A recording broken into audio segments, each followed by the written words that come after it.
Hi everyone, MJ Hobby Corner here, and this is Gaming Spotlight number 7, episode 7. So things are flying these days.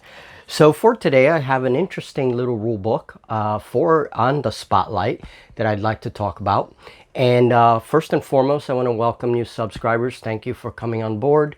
And for those of you that are new, that don't really know some of the routine videos that I do, MJ Gaming Spotlight is just a little video that I do picking a game randomly from my gaming library and then talking about it. Most of the games that I talk about in these little videos are miniature agnostic indie games, but I also do plan on talking about some of the bigger mainstream games, things like Titanicus, and some of the stuff from GW and etc. etc.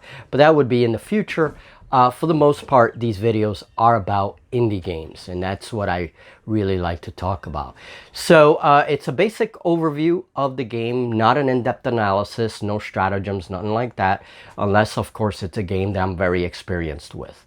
So there you go. That's a little intro for those guys that don't know. It just gives the games a little bit of exposure, so forth. All right, so for today's spotlight, the spotlight is on Trilaterium. Now, this was emailed, this rule set, someone emailed it to me, and it's one of our subscribers, so thank you very much. Subscriber Eric emailed Trilaterium and asked me to check it out, and so I decided that I would put it on the spotlight, talk about it a little bit.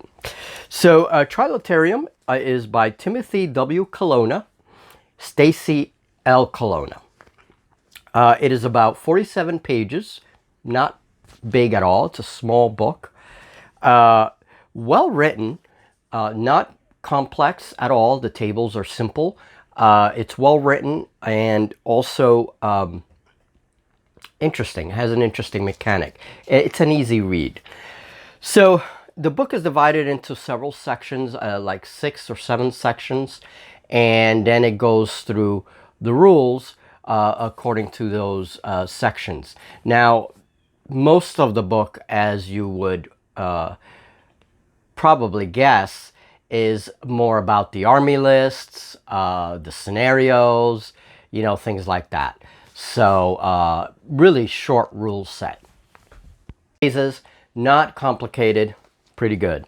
Standard game is about 6 turns, and that depends on the scenario that you're playing and how many stands you guys have chosen, what scale of battle it is.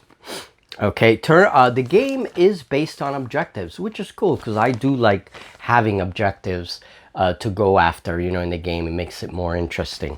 So so then it jumps into the 3 different phases, describes them a bit. The checking victory phase in the beginning is basically checking what conditions the scenario has put and seeing if those conditions are met, specific conditions for the scenario. That's one of the things that happens in the check victory phase. Okay, now the core mechanic of the game is an integrated turn system, which simply means you are alternating between you and your opponent. You move a unit, they move a unit, you move a unit, they move a unit. However, in this game, each player is allowed to move up to 3 stands, 3 units, right? And then play passes to the other unit. And that makes sense since you're playing with about 10 to 20 stands. You know, moving more than one is going to help speed things up. So then the game leaves you with the explanations of the different phases, and it's really short, really. There's not a lot to it. It jumps right into activation. And this is the important one. This is the second phase in the game. So units all get 2 actions in any order. So you can move, shoot, shoot, move. I really like that. I like games that give you, you know, this kind of activation freedom where it doesn't have to be move, then shoot. You can shoot, move, move, shoot, whatever. You know, as long as you complete the action that you're assigning the unit. For example, if you're going to move, you have to complete your movement and then shoot. or if you shoot and then complete your movement. But either way, I like that kind of flexibility. Actions may be repeated. Now this was interesting because you can actually shoot twice. A lot of games don't give you that option. So that's pretty interesting. Also can really give the opponent player some damage, you know. So, of course, your opponent's going to have the same ability. So actions can be repeated, but a squad must perform the same action. It must complete the action, and each individual squad, if you're saying, okay, they're going to shoot and then move, they have to all shoot and then move, right? And we're talking about a single squad. So a single squad is one stand, you know, 5 little guys, whatever, on a stand, 15 millimeter. So just want to clear that up. There is an action list on page 11 of the book, and it gives you some of those actions, some of the things that your units can perform. So that's pretty cool. One or two of those actions, as an example, movement, obviously, is one action. Ranged combat, of course, if you're going to assign a shooting action, whatever. And movement is based on squad types. Now that was interesting. There's a little table and it tells you what the different squad types have in terms of move. And I mean, that makes sense. I mean, vehicles move differently than units on foot, of course. And flying units, you know, also move differently. So nothing really, pretty standard. So it's cool.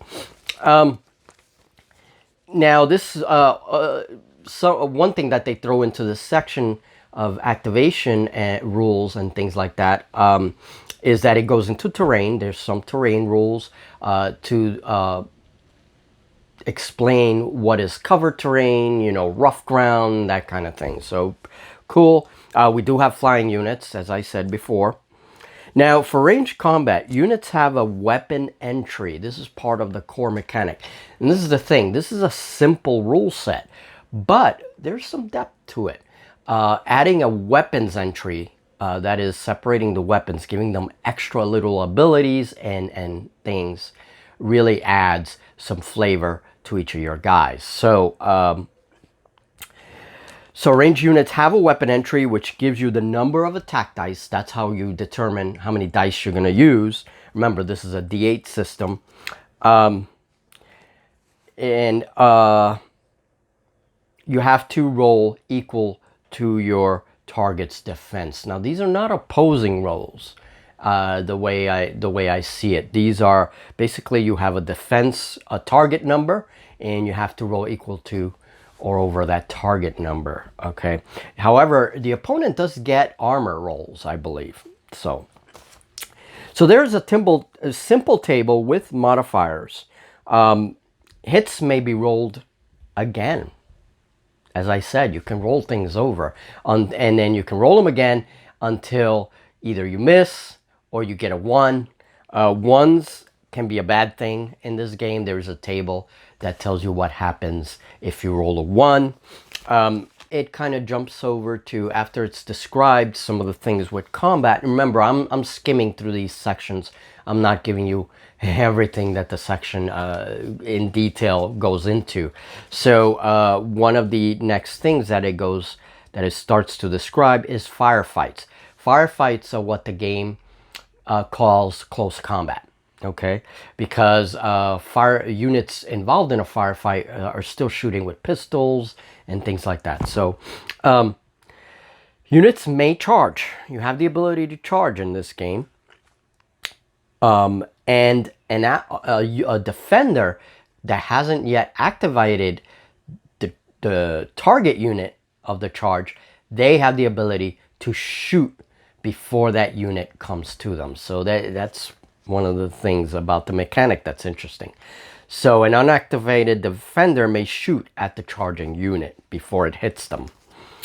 Stamina mechanic. Now this is important. The stamina mechanic, it goes into this, and after all attacks are resolved, armor checks are rolled. So there are armor checks. The defender does do some kind of armor check to determine whether the hit's really damage or not. Hits that go through, damage is tracked by stamina. So you have stamina markers. You're going to have some kind of marker to put on your units every time they get like damage. And there is a stamina stat or a threshold. Once that unit has markers that are equal to or greater than that threshold, it's not going to perform effectively anymore. In fact, it could be removed. So units take on more stamina markers.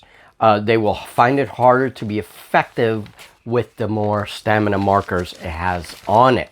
So that's interesting. And there is a little table. It's like a 2-section table. And you roll on that and it tells you what happens. Whether the unit's destroyed or, what happens. And that usually is after you've reached the stamina threshold. So that's an interesting mechanic. I never heard of a game, using that kind of mechanic for the damage. Usually it's like damage, right, or something like that. But this uses stamina, and it's interesting because the more you're damaged, of course, the less stamina you have. So really, it's interesting. All right, so then the game, section 6, the game goes into cleanup. And again, cleanup has special things like medics can move during cleanup and perform certain actions during cleanup. Okay, many war games have some kind of cleanup phase in the end where you take all your little markers off and that sort of thing. But in this game, there are certain units that can move during the cleanup phase. Now, the special rules and abilities sections, there is a list of special rules, a couple of pages for units, which again adds a little more depth. So it's simple book to read, but it does have a little depth. The rules do have some depth because you have these special abilities and you also have some weapon abilities as well. So that's cool. It gives you that sort of option so that your units have a little more flavor to them. There's a little section on vehicles like transports and tanks and disembarking. That's cool. Always love games that can unite those components, where you can have tanks and transports, hovercraft, aircraft, that's really cool. And then the book goes into the army lists. And as all you war gamers know, this is a large section of the book normally. There are 7 factions in this game, so you have a pretty good selection. There's some interesting factions. There's like bear-like people, there's humans, there's these other strange alien factions. So very interesting. They all have their little color codes. There's like one of the human factions, all the tables are red, that sort of thing, just to really help them stand out, right? And not a lot of stats. If you notice, that's one of the things I look at whenever I see a game that I don't know. Just look at the army lists and first of all, see if the factions sound interesting to me, but see how many stats they have across, right? Because that gives you an idea. Ooh, there's a lot of stats here. There's going to be a lot of rolls, a lot of complexity. This game, very simple, very straightforward. So cool. I like that. Then from the army list, you jump into the scenarios, another big section of the book. There are about 8 scenarios. That's really cool. The more scenarios you have, the better. The more understanding of the game you get, and you have more and more examples to play. And then once you're done with that, you can make up your own scenarios, right? So that's pretty cool. And finally, on the last page, you have a reference sheet. And this just summarizes all the tables, puts them on one sheet. It's only one sheet as far as I can see. So my impressions, a nice book. It really is. And I'm very grateful to subscriber Eric for sending me that over the email because, I never heard of it. It is a book that you can get on Wargames Vault, I believe.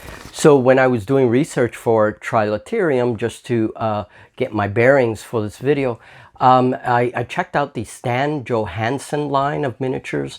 It's Star Armor line. That's the miniatures line. And it's all 15mm stuff. And very interesting website. I'm going to put the website link on the description of this book for anyone interested. And these rules were inspired by that line. So it's a kind of the same thing that Oathmark does. You know, it says, hey, you guys can use whatever miniatures you want. Set up your armies with any miniatures. But here we offer these miniatures as well. These cool miniatures. Check them out if you want to. Mix and match, whatever. That's kind of the feel I get with this. And the 15 millimeter minis that I was looking at, I own no sci-fi 15 millimeters. I only own fantasy. I have quite a big collection of fantasy 15 millimeter. And I was really tempted. I was really tempted. There's some good stuff there. So definitely check them out. And I believe they have vehicles as well. I saw some tanks and things. And there's also some painting, like a painting service, something going on there as well. So really check it out. I mean, it's interesting. So that's all I have to say about Trilaterium. You know, again, this wasn't like every single rule in the book. This is just a basic overview. My first impressions were very good. Seems like a fun game and a fast-paced game. So even if you have larger armies, you know, that's what you want for games with battle, a mass battle. You want them to be fast, but also fun, you know, and have a little bit of depth as well, you know, and really cool. So Trilaterium, check it out if you're interested. Check it out on Wargames Vault and see what you think. You know, I thought it was a pretty cool book, pretty well organized. All right, folks, so that's all on today's Game Spotlight. Hope you enjoy it. There will be more Gaming Spotlight in the future. This is only episode 7, and I have quite a few games in the library. The next game, maybe, and this could change, but I'm thinking about doing something on 5 Leagues from the Borderland, going back to Ivan Sorensen, as he has a ton of material. And I'd like to go do a spotlight on a couple of the expansions for that game. That is the fantasy version, the fantasy game that he has. And most all of you who have played 5 Parsecs, you know Ivan Sorensen well. So that'll probably be the next game spotlight that we do, is his fantasy game, 5 Leagues from the Borderlands. I'm still waiting to try it. So we'll talk very soon, guys, in the next video. And definitely hit like and subscribe, as it helps us with what we do.